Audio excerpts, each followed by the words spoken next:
রাজধানীর শেরেবাংলা নগর থানায় এমপি আনারুল আজিম আনারের মেয়ের কথা খুনের উদ্দেশ্যে অপহরণ মামলায় আমানুল্লাহ, শিলাস্তি ও তানভীরকে গ্রেপ্তার দেখিয়েছে গোয়েন্দা পুলিশ। আজ তাদের আদালতে তুলে প্রত্যেকের 10 দিন করে রিমান্ডে নেওয়ার আবেদন করা হবে। এ বিষয়ে আরও জানাতে ডিবি কার্যালয় থেকে আমাদের সাথে যুক্ত হচ্ছেন সহকর্মী মাসুদুর রহমান। মাসুদ, এমপি আনার হত্যা নিয়ে আরও কি তথ্য রয়েছে আপনার কাছে, জানাবেন আমাদের। আপনি জেনে থাকবেন, গতকাল ভারতীয় পুলিশের ইন্টেলিজেন্স ব্যুরোর একটি দল, 4 সদস্যের একটি দল এই গোয়েন্দা কার্যালয়ে আসে এবং ঢাকায় যে 3 জনকে গ্রেপ্তার করা হয়েছিল তাদের সাথে গোয়েন্দা পুলিশের একটি টিম সহ যৌথ তদন্ত দল তাদের কাছে জিজ্ঞাসাবাদ করে এবং হত্যার গুরুত্বপূর্ণ বিষয়গুলো জানার চেষ্টা করে। সেই সময় তাদের সামনে সিসিটিভি ফুটেজ সহ কার কি অবস্থান ছিল, কোথায় কি ছিল, সব বিষয়ে তাদের কাছ থেকে জানার চেষ্টা করে। এরই ফলশ্রুতিতে আমরা আজকে সকালে জানতে পারি যে সেই সিসিটিভি ফুটেজের একটি অংশ থেকে দেখা গিয়েছে যেখানে আমানুল্লাহ এবং ফয়সাল 13 মে দুপুরের পরে সেই ভিকটিম আনারকে সেই ফ্ল্যাটে নিয়ে যায় এবং তারও কয়েক ঘন্টা পর সেই আমানুল্লাহ এবং সাথে জিহাদ, যিনি কিনা আমানুল্লাহ সহ আরও বেশ কয়েকজন মিলে এমপি আনারের যেই মরদেহকে খণ্ডিতাংশ করেছিল এবং সেই বিষয়গুলো ব্যাগে ভরে তারা সেই বাইরে বের হয়ে আসে এবং একটি লাল গাড়িতে করে সেগুলো ডাম্পিংয়ের জন্য বিভিন্ন জায়গায় নিয়ে যায়।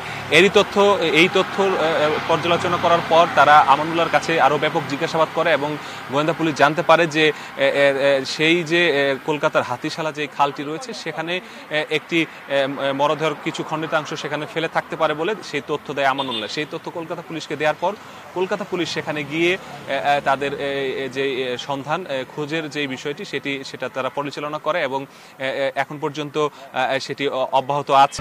6000 mAh ব্যাটারির one and only power master NextG N73। এর আগেও গত রাতেও আমরা শুনেছিলাম কলকাতা পুলিশের মাধ্যমে যে তারাও বিভিন্ন এলাকায় তারা সেই খণ্ডিতাংশের তথ্য পেয়ে বিভিন্ন জায়গায় তারা অভিযান চালিয়েছে। আপনি জেনে থাকবেন কলকাতা পুলিশও জিহাদ নামের একজনকে গ্রেপ্তার করেছে, যিনি কিনা সেই আনারকে হত্যার পর তার খণ্ডিতাংশ করার ক্ষেত্রে তিনি মুখ্য ভূমিকা পালন করেছেন।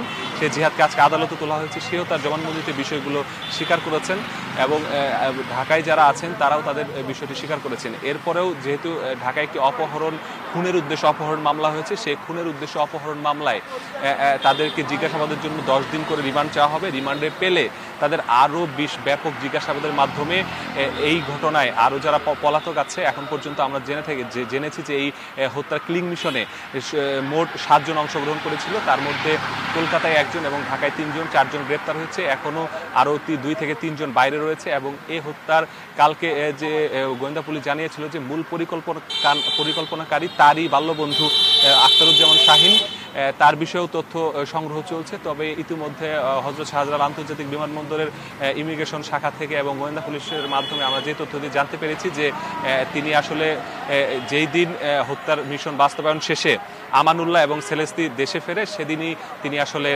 ঢাকা থেকে দিল্লি থেকে কাঠমান্ডু, তারপর দুবাই হয়ে যুক্তরাষ্ট্রে চলে গেছেন বলে একটি তথ্য পাওয়া গেছে।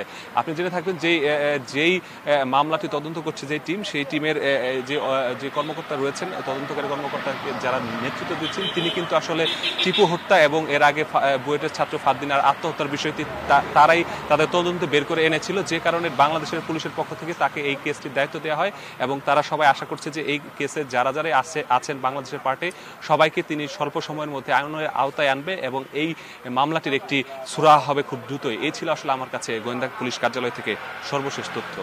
জি, সংশ্লিষ্ট বিষয়ে আরও নতুন কোনো তথ্য আপনি জেনে থাকলে সেসবও আপনার কাছ থেকে আমরা পরবর্তীতে জেনে নিতে চাই। আপনাকে ধন্যবাদ।